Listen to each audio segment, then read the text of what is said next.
Welcome to this tutorial. In this video, I'll walk you through the step-by-step process on how to install and set up Aweber Action Automation for workflows. So first thing, let's head over to App Marketplace. Let's search for the app. Once we get the app, let's quickly enter into it. Right over here, let's click on Install. Let's click on Allow and Install. Once that is done, let's quickly refresh this current page. After refreshing, let's quickly scroll down, and right down here we'll see the custom app page that has been created. So let's quickly click on that. Once inside of it, we are going to be presented with a new page, and on this page we have a couple of tabs. The first tab right over here is a documentation tab, and this documentation tab contains everything you need to get started with the Aweber Action Automation for workflows. The next tab right over here is the Tutorials tab. In this Tutorials tab, you have a couple of smart cue that is going to help you set you up when it comes to credential setup as well as configuration walkthrough. The next tab right over here is going to be the Setup tab.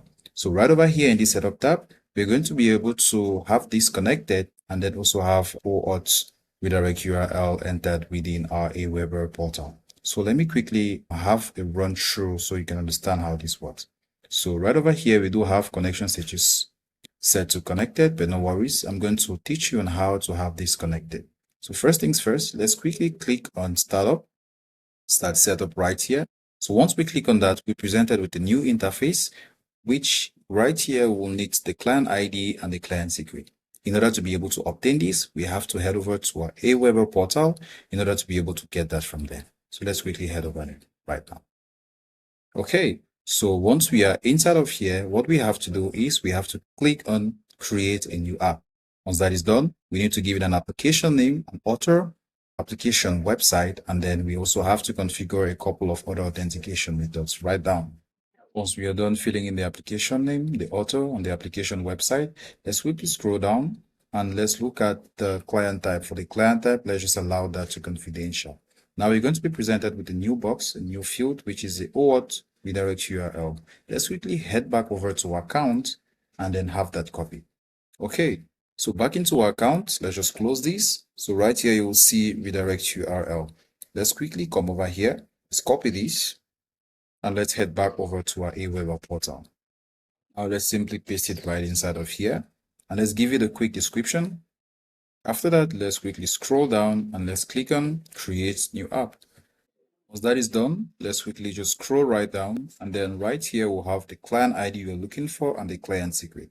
So let's copy both of these and then head back over to our account and have that pasted there.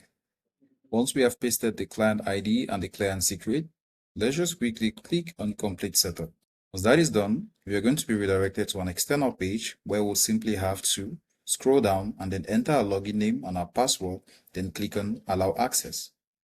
Once that is done, let's quickly head back over to our account, and right over here we are going to see the connection status as connected.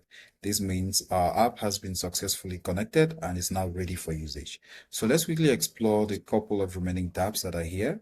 The next tab you have over here is the support tab, and this support tab, you actually have the ability to be able to create a support ticket with us or to be able to book for a support call with us for any follow-up queries you have regarding this app. And the next tab we have right over here is a change log. So the change log tab actually helps you to track updates and improvements that are actually being done to Aweber Action Automation for workflows. In order to be able for you to receive these notifications, what you have to do is scroll right down. Right over here in change log notifications, we have to toggle this on. Okay, so right inside of here, you have to enter an email address you would like to receive these future notifications from there. So quickly put in your email address right here and then click on subscribe.